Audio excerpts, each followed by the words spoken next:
Hello, and as we continue now with our topic number 2, which is psychophysics, we need to talk about how to do psychophysics. So last time we kind of did a little bit of the theoretical background and the definition of thresholds and the entire concept of trying to find this connection between a physical stimulus and our sensory response or psychological response. And I think I probably hinted around at how to do these tests, but never actually officially defining everything. So let's get into that. First up is method of limits. This is essentially the original psychophysical method. This is the kind of work that people like Fechner was doing, but also prior to Fechner, was a guy named Weber. And Weber was really doing psychophysical research even before Fechner, quote unquote, invented psychophysics. The problem here was that what Weber was doing was really, I guess you could say, not consistently guided by good theory and good methodology. He was kind of just I don't want to say he was just messing around. I'm sure it was a bit more involved than that, but nevertheless, he didn't use the carefully controlled setup in the way that later psychophysics research involved. So let's talk about this. The method of limits is defined here. I've got this little graphic involved here that I just pulled straight out of PowerPoint stuff there, but the staircase, right? There is actually a separate modern psychophysical method called a staircase procedure. It works a little different than the method of limits, but I think that kind of captures the idea here a little bit. So what we're going to talk about here is this idea that we're going to start with a stimulus that's very, very low and presumably even below your threshold. And I'm going to ask our subject if they can detect it, if they can hear it or see it or feel it or whatever. And I would presume they're going to say no, right? And then we're going to keep increasing the value until they switch their judgment from no to yes. And that is labeled right here as an ascending trial. And it makes sense, right? You're just increasing step by step by step until a person suddenly says that they can now detect the stimulus previously they could not. And we can do now we think we've measured the threshold, right?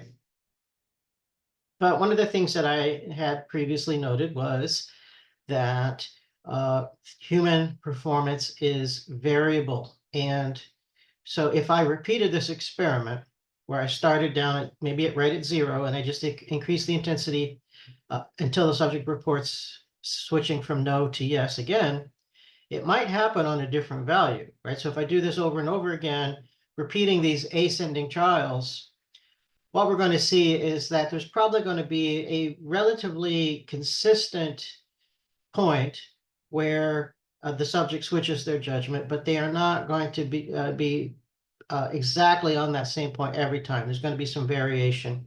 And so you might think, well, how do we deal with that variability? The obvious answer is probably the same thing we do in any psychology research when there's some variability in human judgment and human performance, which is we take the average and also maybe measure the standard deviation, and there you go. Okay. Well, let's look at the other trial, the descending trial now, right? So what do we do in a descending trial? This is when we turn the intensity up very loud. So let's work on that. Let's think about a hearing experiment, right? And what we're going to do is previously on the ascending trial, we're going to turn the volume of the sound down to 0, and then I increase it in small increments until the person says, yes, I can hear it now. On the descending trial, I'm going to start by turning the volume up to be fairly loud, and they're going to say, yes, I can hear that. And then I'm going to start decreasing it in small increments or small steps until they switch their judgment from yes to no, right? So that's what we're doing here. And of course, if I repeat descending trials over and over and over again, we're going to have the same kind of an effect we just talked about with the ascending trials, right? There's going to be a fairly consistent point at which people switch their judgment, but it will vary a little bit. So we may need to take an average of all of those descending trials, right? And when we do that, we're going to have an average and a standard deviation. But wouldn't it make sense if the average of the ascending trials was the same as the average of the descending trials? Well, that would make sense, I think, but it turns out that it's not, right? So if you remember from before, the idea is that when we are measuring thresholds, we're looking for that 50% mark. And that's essentially what the average is, right? The 50% mark is the idea that when a subject detects the stimulus and then we measure their threshold, we're going to say that they detected it at least 50% of the time. And if sometimes the subject says they can detect a stimulus, but they don't detect it, as much as 50% of the time, we're going to consider that below threshold. And that's effectively how this averaging technique is going to work out, is that it's going to find that 50% mark if we just average across all of the trials. But of course, it is a little bit odd here that the ascending and descending trials are going to give us different thresholds, right? Different averages and different 50% marks. So what do we do about that difference between the ascending trial average and the descending trial average? Should we take the average of those two things and sort of say that now that's going to blend all the trials together? So we're just going to take the average across all trials, ascending and descending. Well, we could, absolutely, right? But we need to worry about something here. So before we worry about anything, what I want to do is I want to illustrate the effect I'm talking about. This table, not the nicest thing to look at, I guess, but so yeah, ugly table. But it's going to illustrate the point that I'm trying to get across. So what we're looking at here is a series of 8 trials. And so you see those numbers 1 through 8 on the top there. And so those are our 8 trials as in terms of their numbers. And there's an arrow below number 1 that points down. So that indicates that's a descending trial. And then you see under number 2 is an ascending trial. So that's what we're doing. We're alternating here, descending, ascending, descending, ascending, right? All of the odd numbers are descending trials and the even numbers are ascending trials. So we start on trial 1 with the intensity of the stimulus turned up to be some value that's above threshold. This could be any kind of experiment. So whatever that 105 means, it's some measurement of intensity. So, we could call it, again, a hearing test. A lot of, I mentioned the name Weber earlier. Weber had done a lot of studies on perception of weight. So he would have a certain amount of weight in someone's hand, or he also had invented these little bristles, right? Like the bristle on a hairbrush. And some would be fairly thick, like an actual bristle on a hairbrush, but others were very, very thin and fine. And he had a device for controlling the exact amount of pressure that you could apply. So these bristles would be pressed into someone's skin. They would be blindfolded, so they couldn't see it. So they had to rely just on their sense of touch. And he would very, very carefully and slowly press the tip of that bristle into someone's skin by carefully controlling the exact amount of physical pressure applied. And of course, it also varies as a function of the thickness of that bristle, right? How thick and how much tension is in it. And so he was asking people, can you feel it? Yes or no, right? So that's the kind of stuff we could possibly do here as well. So we're going to start above our threshold, and the subject says yes. And then we're going to lower it by some, step down to 104, and they still say yes. So we keep going, and we're waiting for that point where they change their judgment from yes to no, all right? And that happens between stimulus 99, they said yes to, and then stimulus 98, they said no to. So what we see at the bottom is what we've defined as the crossover value. And that's the point halfway between 99 and 98, which is kind of, again, our 50% mark, right? We're averaging. 99 is detected, 98 is not detected. So which one is the threshold? Well, it's somewhere between 99 and 98, we would assume, right? There could be potential theoretical values like 98.5. That would be that 50% barrier there. But let's start over. Now let's do the ascending trial 2. We're going to lower that intensity all the way down to 95, and we're going to keep working it upward until the subject reports that they now can detect it, which occurs. They said no to stimulus 99. They previously said yes, but now they've said no. And now they're going to say yes to stimulus 100. So now we measure the crossover value at 99.5. So why is it higher? Again, we saw that, I mentioned this, that you get different results between the ascending and descending trials. So then we switch to a descending trial. This time we start at 104. Why do we start at 104 instead of 105? Because you want to have some degree of variation. You don't want these stimuli to be overly predictable. So now they start at 104. We keep decreasing and they switch. Now they say yes all the way down to 98. They previously said no to 98 twice in a row, but now they've detected it. We're going to measure our crossover value at 97.5. And then we switch back to an ascending trial. Again, we get the same result as we did on trial 2, is now on trial 4.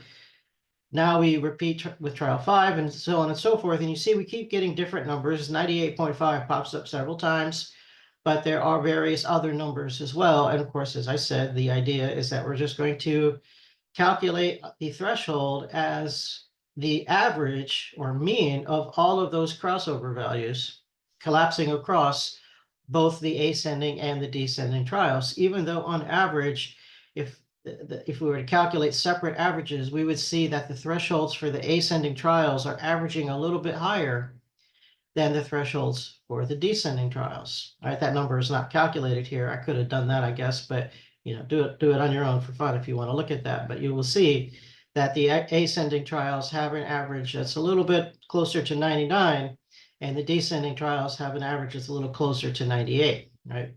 Of course, they average out to be 98.5. So we need to ask a couple of questions, though. Is it fair to average out across all of these variations in human performance? This is a standard thing to do in research, of course, especially on people, is to just average out all of their variability. But we need to think about, why is the human so variable? And this is a thing that we need to worry about in all of psychology, right? Why do people give different answers at different times? And it works on personality surveys as well as sensory threshold studies, right? This fact that human variability is ever present.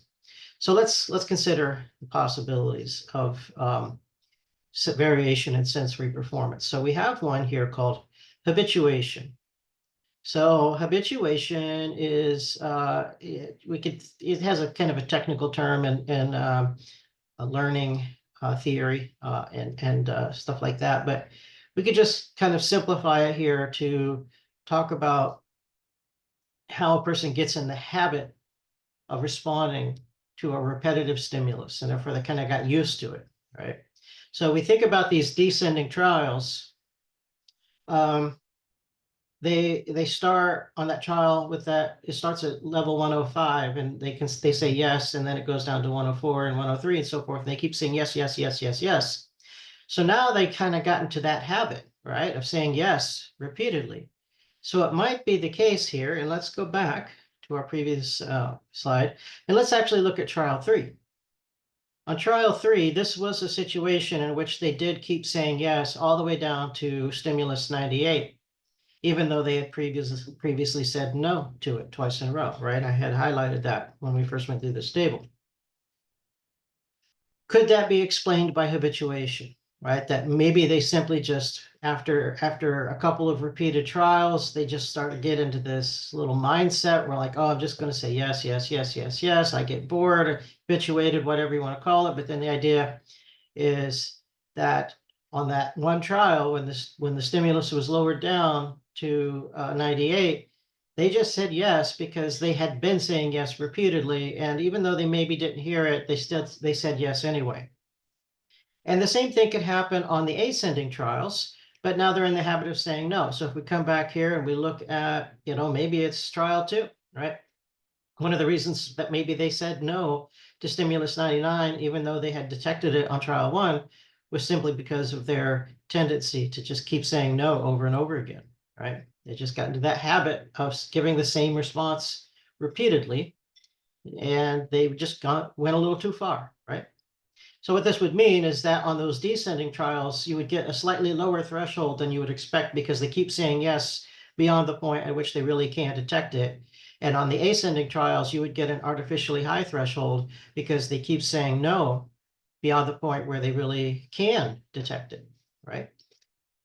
So because this would all be seen as essentially some sort of an error on the subject's part, right? They didn't really hear those stimuli that they said yes to, and they did hear the stimuli they said no to, but because of their response bias to keep repeating the same response over and over again, they have made a mistake, right? This is just human, nature, right? To make mistakes. So we might think then that what's happened here is that this kind of mistake that we have created is a byproduct of the experimental design itself, right? This seems like possibly a bad experimental design to make people give the same judgments over and over and over again and make such a repetitive kind of task. And so we might think we need to have a different method, which we'll get to, of course, but we might say that for this, because of this kind of situation, we might need to average out, right? It would make sense to say that, well, all of that variation are simply just mistakes, and that there really is a consistent average in there somewhere around 98.5. And all of the variation are just accidents that our subjects made, and that 98.5 is going to be a pretty reasonably good estimate of the true threshold value. Now, something else could happen, though. And let's look at this second possibility. This is called anticipation now. So what also is something odd about this experimental procedure is that the subject figures out pretty quickly that something is happening, right? Well, on trial number one, the stimulus is getting, if it's a hearing experiment, the stimulus is getting quieter and quieter and quieter. And they're told in advance, I want you to report yes or no. And so it's very predictable. Oh, you're going to keep decreasing this stimulus until you want me to switch my answer from yes to no. So they're waiting for it, right? They know it's coming. They know that at some point this stimulus is going to become so weak that they won't be able to hear it. So they're trying to figure out when is that going to happen. Or the opposite could occur on an ascending trial, right? They don't hear anything, but they know on any given next stimulus presentation, they're gonna hear something, right? So they're waiting and anticipating. I think that's it's a lyric from I forget, some band from the 80s. Anyway, what would occur in the case of an anticipation bias is that if our subject kind of jumps the starting gun a little bit here, and because they're expecting that stimulus to change, then on a descending trial, they might say yes too soon. And on an ascending trial, no, sorry, they might say no too soon. And on the ascending trial, they'll say yes too soon. And then we're going to end up with kind of the exact opposite pattern that we saw under habituation, right? So if they switch from yes to no too soon on the descending trial, that's going to give us a high threshold on the descending trial. And if they switch from no to yes too soon on the ascending trial, that's going to give us a low threshold on the ascending trials. So our previous table exhibits a pattern that's probably something that we might call the habituation effect, but it remains within the realm of possibility that we could also sometimes see the anticipation effect occurring, right? I don't have a table that shows that particular effect, but nevertheless, that's another possible outcome that could occur. But again, we might say that these are situations where our subject was simply just making a mistake, right? They thought they heard it, they thought it was about to change, and they jumped the gun and said yes or no, and they're not supposed to. So clearly, these being human errors, we're going to call them a bias, and we're going to call them a judgment bias, that they're making their judgment of yes and no, and they are sometimes biased to give the wrong answer for various reasons that we consider to be things that are unrelated to their actual sensory ability, right? The fact that they can or cannot detect the stimulus is sort of irrelevant to whether they said yes or no on some of these trials. And so we want to find a way to eliminate those judgment biases from the data, and averaging, of course, is the way that we do it. Now you might think, so what? Why are you talking about this, right? This is obvious, right? Well, what's not obvious is that there could be other factors now. So let's make it worse. Let's look at another possibility here. Human attention is something that we also need to think about. Now, I mentioned in my introduction to the class that we're not going to cover that chapter on attention because it goes way beyond this particular thing that I'm talking about right now. But let's talk about attention a little bit here. So when you are attending to a stimulus, what that means is that it means that you are looking for it, right? So let's say, for example, that it's your job to detect an occasional warning beep coming from some piece of machinery, right? Maybe you work in a hospital setting, and there's a monitor on a patient, and it's a critical kind of a thing, right? Where if this monitor starts to beep, that's important, and you need to respond to it. And you know, because you've heard it before, exactly what that beeping tone sounds like. Now you're in a loud, busy environment, perhaps. So detecting that beep is going to be a challenge, right? Because it might not be loud enough in relation to the background. So this is something like a threshold test, although it's a much more real world kind of threshold test setting than a controlled experiment where we're going to try to keep the background quiet, right? But what's going to happen is that because you have this internal knowledge that says, I have to watch out for that beeping sound, it's critical. And you know what it sounds like. So you have this kind of expectation in your mind of, I'm looking for that, right? And I'm waiting for it, and I'm keeping my ears kind of primed and ready to detect that beep whenever it occurs. That's called an attentional state, right? We might also call it a top-down attentional state because of the idea that this knowledge and experience and expectation that you have is really sort of helping you tune in to the stimulus, and you're going to be more likely to detect it than if it was a sound that you had never heard before. If it's your first day on the job and somebody says, listen for that beeping coming from this thing, but they don't tell you what that beep is going to sound like, what kind of frequency or pitch or timing or anything like that, then you might miss it because you just don't know what to expect, right? So the same thing could be happening here in our method of limits hearing experiment. What happens is that we're playing this tone in a very repetitive way. And so now what happens is as that tone gets quieter and quieter and quieter, it's getting harder to detect. But because we know what it sounds like, right, we kind of know even the timing of the onset, because maybe the spacing between the stimulus presentation becomes very predictable.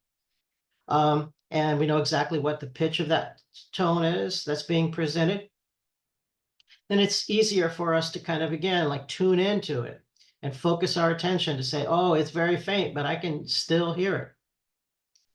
What is my other example here? Watching an airplane fly in the distance, right? So if you've ever done this kind of thing, you're outside somewhere and it's a nice clear blue sky, and there's an airplane flying up overhead, very high.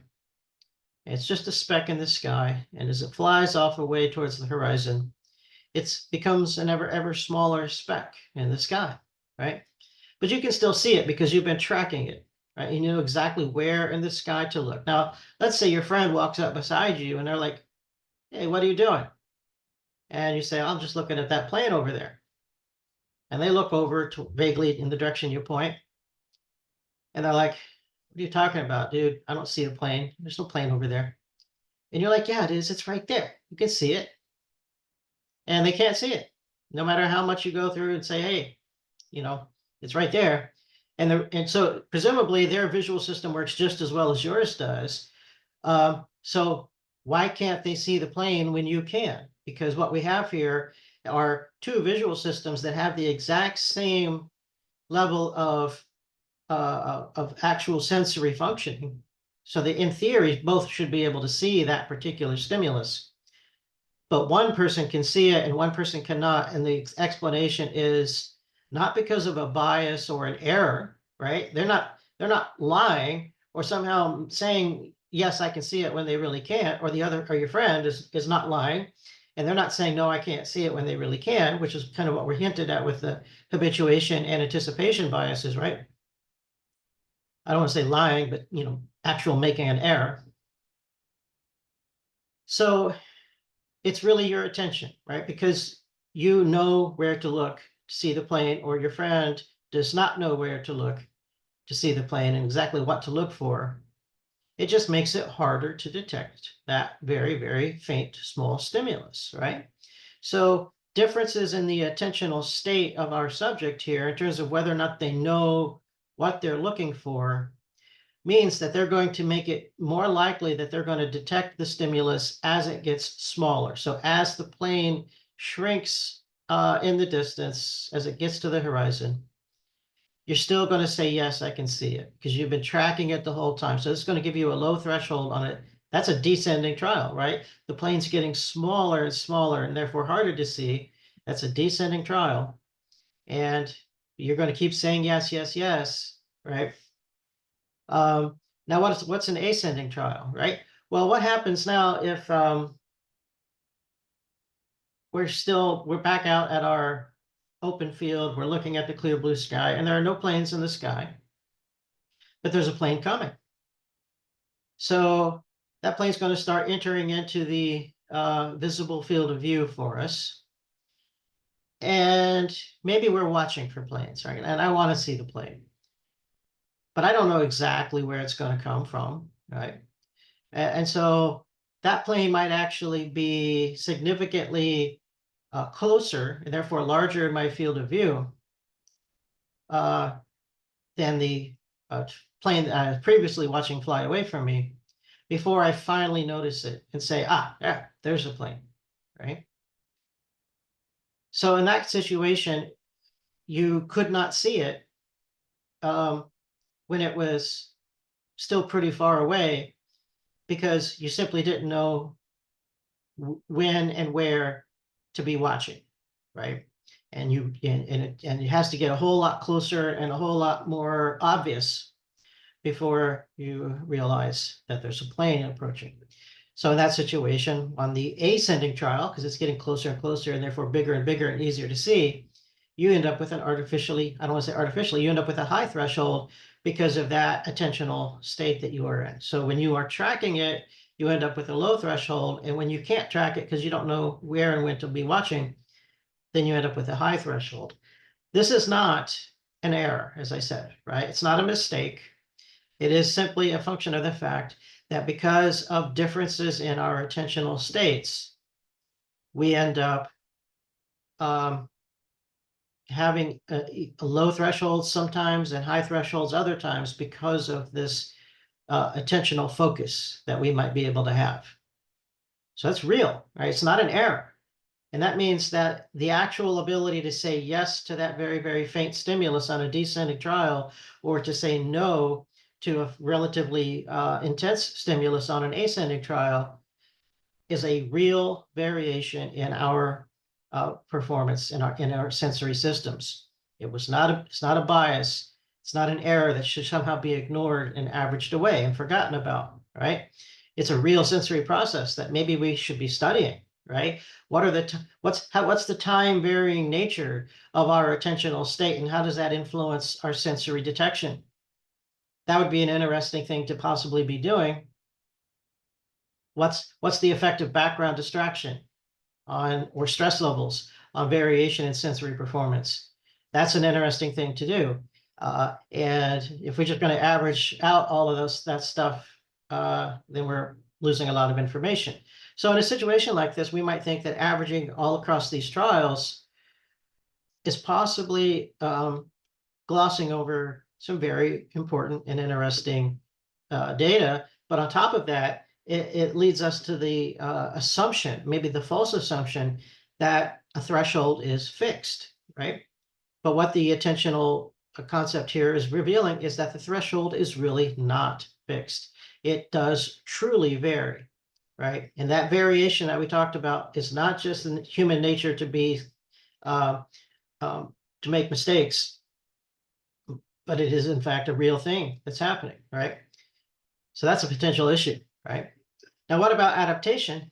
So I just want to point out real quick that the attentional data gives us the exact same pattern that was predicted by the habituation phenomenon, right? Low thresholds on descending trials, high thresholds on ascending trials. But in this case, it's a real sensory effect rather than a bias. And the same thing is true now here for adaptation. Now it gives the same results as the anticipation bias that we had talked about, which is it gives low thresholds on ascending trials and high thresholds on descending trials. But rather than calling it anticipation, let's call it something else. And that something else could be adaptation, and it might be, in fact, a real sensory process. What is adaptation? Well, in adaptation, what happens is this is a little bit like getting used to a stimulus that we had talked about before for habituation, but instead of just repeating the same response over and over again, what happens is that the adaptive state of our sensory organs really does physiologically change. So think about what happens. I'm sure you've all experienced this when you are sitting in a dark room. You're going to go into your room at night, turn off the lights, and sit there for 20 or 30 minutes. And what you're going to notice is that over the course of 20 or 30 minutes, it's going to become a lot easier for you to see in the dark, right? So that means that things that you could not see 1 minute after sitting in the dark will then become things that you can see 20 minutes after sitting in the dark, right? So what happened that 1 minute sitting in the dark, you can't see anything, but 20 minutes sitting in the dark, you can see things. That means your actual thresholds have changed. And that's as obvious as an effect as we can imagine, right? The idea is that what's happened is that your eyes have essentially adapted to the darkness so that they are working in a way that's much more effective at seeing in the dark. This is a change in the actual adaptational state of the photoreceptors in your eye. So that means that what's happening with adaptation is, in dark adaptation especially, is that the photoreceptors become more sensitive and therefore they have lower thresholds over time. So what's happening on an ascending trial here? On an ascending trial, you're going to have a low threshold, right? So what does that mean? Let's say you're fully dark adapted, right? And you're sitting in this dark room for 30 minutes, so you've got maximum dark adaptation. And then we want to do an experiment, like put a small little speck of light on the wall in front of you and ask whether or not you can see it. And you're going to say, yeah, I can see that, right? Because it's dim, right? Now, on the other hand, if I just turn the lights off immediately and you've only had 1 minute to sit in the dark and I put that same spot of light on the wall, you might not see it, right? But this is an ascending trial, so we're going to start low, right? We're going to allow you to be in the dark. And now what's going to happen is that now, because you have presented that very dim spot of light, you can detect it very, very easily, starting from absolute darkness, right? So it's easier to detect it. So on that ascending trial, you're going to have a very low threshold. The fact that your threshold is low on an ascending trial is also really obvious what happens is after you're sitting in a dark room for 30 minutes, what happens if you just flip the lights on totally, right? And you just turn on the bright lamps in your room all of a sudden. That's when it hurts your eyes, right? Why does that hurt your eyes? Because your eyes have become very sensitive. And that sudden influx of bright light is kind of overloading all of your photoreceptors, and it's kind of painful. On a descending trial, this is what happens when we start with the lights on, right? And it's bright, so now your eyes are not very sensitive because they have to adapt to that higher level of illumination, and they become less sensitive with higher thresholds. And so then if I suddenly turn off all the lights and I try to present a weak stimulus on the wall, you won't be able to see it. You won't see anything, right? So it's going to be a lot harder. And the same could be happening in a hearing experiment as well, right? What happens when you're exposed to loud sounds for some period of time? Your ears adapt to this. So that way they get used to functioning in that kind of loud environment. And if you've ever been to a concert or something like this, and you leave the concert and your ears kind of hurt a little bit and it sounds kind of feels kind of stuffy and you can't hear much, your hearing feels a little muffled maybe, that's called a temporary threshold shift. And of course, that term literally means that your threshold has shifted because your ears were adapting to the loud sound of the concert, and the threshold shifted upwards to raise the threshold. So that means that now that you are in a quieter environment, your ears are still working as if you are not. And now that you can't hear certain quieter sounds until your ears recover from that and gradually lower their threshold back down to where they normally would be, right? That, of course, isn't so great for your ears, by the way, because if you experience that temporary threshold shift many, many times by going to concerts, or if you work in an environment that has lots of loud machinery, temporary threshold shift can eventually become permanent threshold shift, also known as noise-induced hearing loss, right? So we don't want that. But this is the idea here, is that because the sensory organs themselves can adapt to high levels of stimulation, and therefore they shift their thresholds upwards on the descending trials, or in lower levels of stimulation, which would be the ascending trial, they shift the thresholds down, we get the same kind of effects that we might see when we described anticipation. But again, this is still a real sensory process. So averaging out that variation, again, is not just accounting for human error, but it's measuring a real psychophysical process, a real sensory process, right? So what do we do about that?